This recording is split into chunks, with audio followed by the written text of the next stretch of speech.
సంవత్సరాల తరబడి ఎన్ని మందులు వాడినా మీ మోకాల నొప్పులు తగ్గట్లేదా? ప్రాణ పెయిన్ క్లినిక్ లో అత్యాధునిక చికిత్స.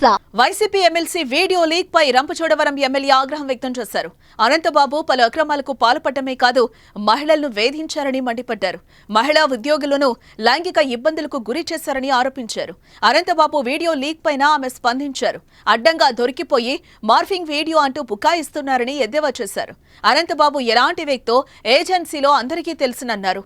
అనంతబాబుకు ఓ మహిళతో ఉన్న వివాహేతర సంబంధాన్ని బయటపెడతాడన్న అనుమానంతోనే నాడు దళిత డ్రైవర్ సుబ్రహ్మణ్యంను చంపారని శిరీష విమర్శించారు.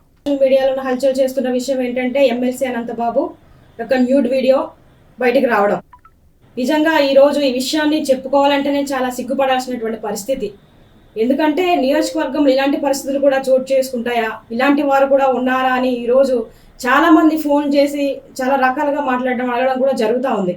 నిజంగా ఈ ఎమ్మెల్సీ అనంతబాబు అనే వ్యక్తి ఒక న్యూడ్ వీడియో ఒక మహిళతో అక్రమ సంబంధాలు ఏర్పాటు చేసుకొని ఆ అమ్మాయితో ఏదైతే వీడియో కాల్ మాట్లాడుతూ తను ఏదైతే ప్రవర్తించాడో అది పొద్దున్న లేసి మేము టీవీలో చూసాము, చాలా మంది కూడా చెప్పారు. ఇది చాలా సిగ్గుపడినటువంటి విషయమనే చెప్పాలి.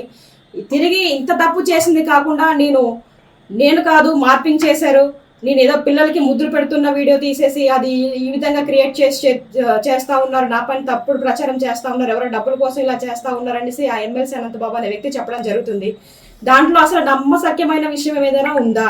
టీవీలో మనం చూసాము, అతని మెడపై ఉన్న చైను, అతను వాడుతున్నటువంటి చేయికి వేసుకున్న ఉంగరాలు సేమ్ వీడియోలో ఏవైతే ఉన్నాయో అక్కడ ప్రజెంట్ ఇప్పుడు ఆయన వేసుకుని తిరుగుతూ ఉన్నాడు. అక్కడ మార్పింగ్ చేయడానికి ఏమాత్రం లేదు. ఎందుకంటే సేమ్ ఒక వ్యక్తి నిజంగా ఏ విధంగా అయితే వీడియోలో మాట్లాడి ఏ విధంగా అయితే వ్యవహరిస్తాడో ఆ విధంగానే ఉంది. కాబట్టి ఇది న్యూడ్ వీడియో అనేది వాస్తవమే, ఖచ్చితంగా ఇది ఫేక్ అయితే కాదు.